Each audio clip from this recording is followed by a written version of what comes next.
글로벌 산업의 성장 엔진으로 자리매김한 대한민국과 달리 과거의 영광에 사로잡혀 정신 못 차리는 일본은 한국을 금방 따라잡을 수 있다며 호언장담하는 모습을 보여왔는데요. 그러나 최근 그 자만심이 처참하게 박살나는 일이 벌어졌습니다. 한국을 따라잡겠다고 선언한 일본 기업이 파산을 선언해버린 것입니다. 한국에 밀리는 현실을 부정하던 일본으로서는 최악의 상황에 몰린 것인데요. 일본의 현실과 승승장구하고 있는 한국의 모습에 대해 지금부터 자세하게 알아보도록 하겠습니다. 자신만만하던 일본의 성장 동력이 점점 꺼지고 있습니다. 일본 디스플레이 산업의 마지막 자존심이라 불리던 J-OLED가 마침내 파산 절차에 돌입한 것인데요. 니혼 게이자이 신문에 따르면 J-OLED의 누적 부채 규모는 337억 엔 수준으로 한화 3,350억 원에 달합니다. J-OLED는 직원 전체를 해고하고 기술이나 자산은 JDI에 넘기겠다고 밝히며 최종적으로 패배를 선언하게 되었습니다. 심지어 J-OLED는 자사 부채 규모가 너무 큰 상황이라 사업 철수에 필요한 재원을 마련하는 것조차 어렵다고 말할 정도로 처참하게 몰락한 상황입니다. J-OLED가 만들어지게 된 계기는 바로 한국이었는데요. 자사 디스플레이 시장이 점점 위축되고 일본이 세계 시장에서 밀리자 이를 따라잡기 위해 부랴부랴 만든 기업이 J-OLED였습니다. 유기발광 다이오드에서 삼성과 LG가 놀라운 성과를 거두고 세계 시장의 표준이 LCD에서 OLED로 넘어가는 것을 방치하던 일본은 뒤늦게 이를 따라잡겠다고 나선 것인데요. 사실 일본은 디스플레이 시장에서 1위 자리를 유지하던 국가였습니다. 1970년대 샤프를 비롯한 일본 IT 기업들이 LCD 사업의 성과를 보이며 세계 시장의 표준을 장악한 뒤로 LCD를 통해 디스플레이 산업에서 엄청난 수익을 거두었죠. 계산기용 액정을 비롯해 다양한 LCD 패널을 생산하면서 1998년도에는 세계 디스플레이 시장에서 80% 점유율을 일본 혼자서 차지할 정도로 막강했습니다. 그러나 이 영광이 계속될 것이라고 자만했던 일본은 LCD 시장에서 기술을 더욱 강화하는 것에만 집착했고 그 뒤를 무섭게 추격하던 한국과 대만의 발전을 무시했습니다. 특히 한국을 우습게 보면서 절대 따라잡을 수 없을 것이라 호언장담했죠. 하지만 한국은 무서운 속도로 일본을 따라잡으면서 LCD 시장에서 점점 비중을 높여갔으며 새로운 시장인 OLED에 투자하는 것도 서슴지 않았는데요. 당시 일본에서는 OLED 투자는 모험이라고 말하며 투자를 꺼렸습니다. 반면 한국은 이 시장의 가능성을 보고 과감하게 투자를 한 것이죠. 그리고 이 베팅은 한국에게 엄청난 부를 가져다 주었습니다. OLED 시장이 무섭도록 성장하면서 이 기술에 일찍 투자한 한국은 이를 발판으로 세계 디스플레이 시장의 1인자가 될 수 있었죠.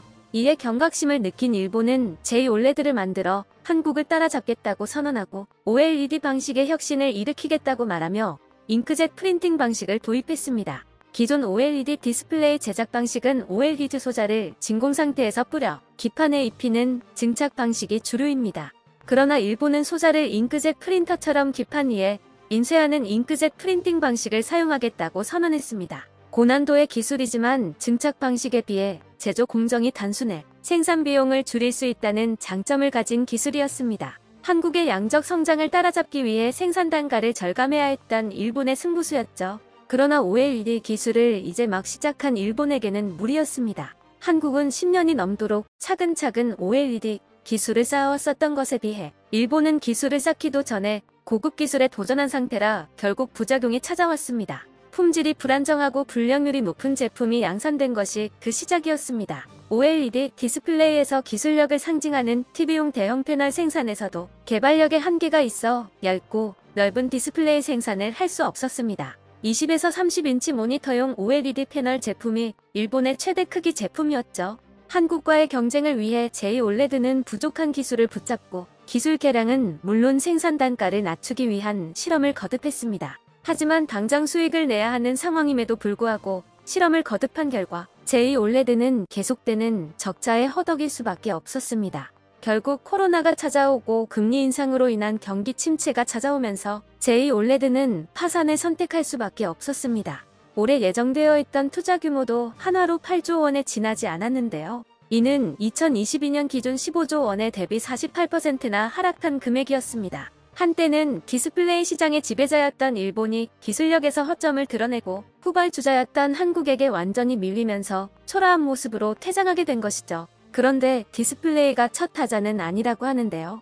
일본 산업 전반에 걸쳐 이러한 일들이 벌어지고 있습니다. 반도체 시장에서도 벌어졌던 일이 다시 한번 일어나고 있는 것이죠. 지금은 반도체 시장의 1인자가 한국이지만 일본이 한때 메모리 반도체 시장에서 1인자였던 적이 있습니다. 1980년대 기점으로 디램 반도체 시장에서 일본이 반도체 시장의 80%를 장악했던 적도 있는데요. 그러나 미국이 일본에게 부과한 반덤핑 상계 관세 부과와 한국의 반도체 개발 성장과 맞물려 일본 반도체는 점점 점유율을 잃었습니다. 이후 1992년 삼성전자가 64메가비트 디램 세계 최초 개발을 성공하면서 세계 최대 메모리 반도체 기업 타이틀은 삼성전자가 지금까지도 유지하고 있습니다. 일본은 한국이 치고 올라오는 것을 막기 위해 히노마루 연합을 생각했습니다. 넷과 히타치 제작소 등 일본 메모리 반도체 기업들이 합작해 엘피다 메모리 주식회사를 세우고 한국에 대항하기로 결정한 것이죠.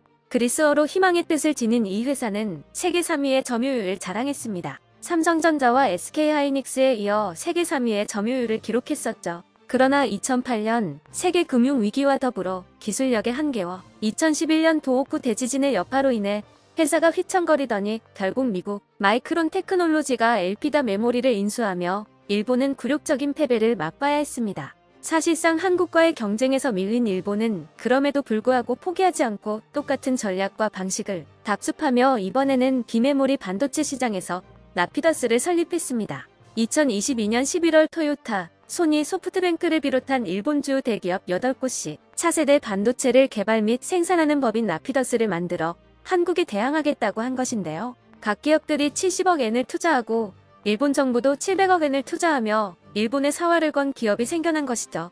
이 기업은 이나노로 대표되는 최첨단 반도체를 생산하겠다고 밝히며 삼성전자와 TSMC를 초월해 초격차를 이루겠다는 야심을 드러냈습니다. 이나노 반도체는 회로 폭이 이나노인 최첨단 반도체로 현재 비메모리 반도체 시장에서 시장을 양분하고 있는 TSMC와 삼성전자도 아직 이나노 반도체에 대해서는 쉽사리 말을 꺼내지 않고 3나노 반도체 수율 안정화를 위해 기술력을 집중하고 있는 현실인데 비메모리 반도체 시장에서 성과도 없는 일본 기업인 라피더스가 이들을 바로 따라잡겠다고 말하며 호언장담을 한 것입니다. 현재 이들이 계산했을 때 후발주자인 라피더스가 필요한 예산의 규모는 약 5조 엔으로 한화로 환산하면 47조 원에 달하는 엄청난 금액이 투입되어야 합니다. 이들이 후발주자임에도 불구하고 기술력에서 자신감을 드러낸 이유는 바로 미국 IBM의 존재 때문인데요. IBM과 라피더스는 첨단 반도체 공동 연구에 손을 잡고 IBM은 기술자 육성과 판매처 개척에 도움을 주겠다고 언론을 통해 밝혔던 적이 있습니다. 미국의 힘을 받아 일본 반도체의 영광을 재현하겠다는 것인데요. 그러나 생산과 기술에 있어 IBM의 도움을 받는다고 하지만 삼성전자와 TSMC에 비해 현재 기술력에 있어 압도적인 격차가 존재합니다. 또한 일본이 설사 이나노 공정 기술을 개발해 반도체를 생산한다고 해도 이를 수출할 수 있으려면 이에 필요한 인프라와 양산 과정을 거치는 것이 필수입니다. 현재 기술 개발에도 엄청난 재원이 소모되는 가운데 양산까지 가려면 시간과 돈이 더 들어가야 한다는 것이죠. 앞선 사례들과 마찬가지로 일본의 히노마루 연합은 실패의 길을 걷는 것이 확정된 상황인데요. 이뿐만 아니라 자동차 산업에서도 일본의 위기가 계속되고 있습니다.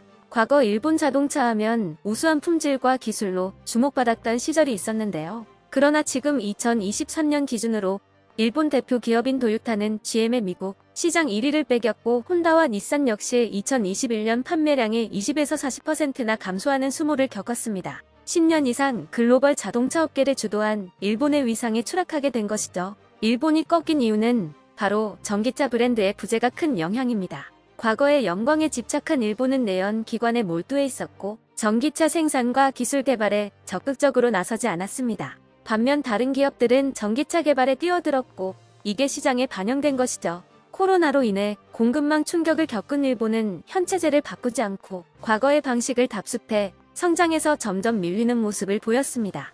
반면 한국은 빠르게 전기차 시장의 성장세를 주목내연 기관에 집착하기보다 전기차 생산에 집중하면서 성공적으로 시장의 변화에 적응했습니다. 실제로 현재 전기차 시장의 1인자인 테슬라도 현대를 비롯한 한국 자동차 기업에 주목하는 모습을 보였습니다. 테슬라 CEO 일론 머스크도 한국이 잘하고 있다고 말할 정도로 전기차 시장에서 빠른 성장을 보이고 있죠. 콧대 높은 롤스로이스도 전기차 시장의 테스트베드로 한국을 선정하고 아시아 최초로 순수 전기차 모델인 스펙터를 선보이겠다고 말했는데요. 롤스로이스 CEO가 인터뷰를 통해 한국 시장의 성공은 세계 시장의 성공이라 할 수 있다며 한국 시장의 잠재력에 주목하고 있다고 말할 정도였습니다. 변화에 빠르게 적용하고 이를 기반으로 성장하는 한국과 달리 과거의 방식을 따라 새로운 것을 추구하지 않는 일본의 몰락은 어쩌면 당연한 일일지도 모르겠습니다. 세계로 뻗어나가는 한국의 위상이 지금보다 더 높아지길 바라며 일본이 더 이상 한국 따라잡겠다는 말조차 꺼내지 못할 정도로 한국의 압도적인 기술 격차를 보여주기를 기원해 봅니다.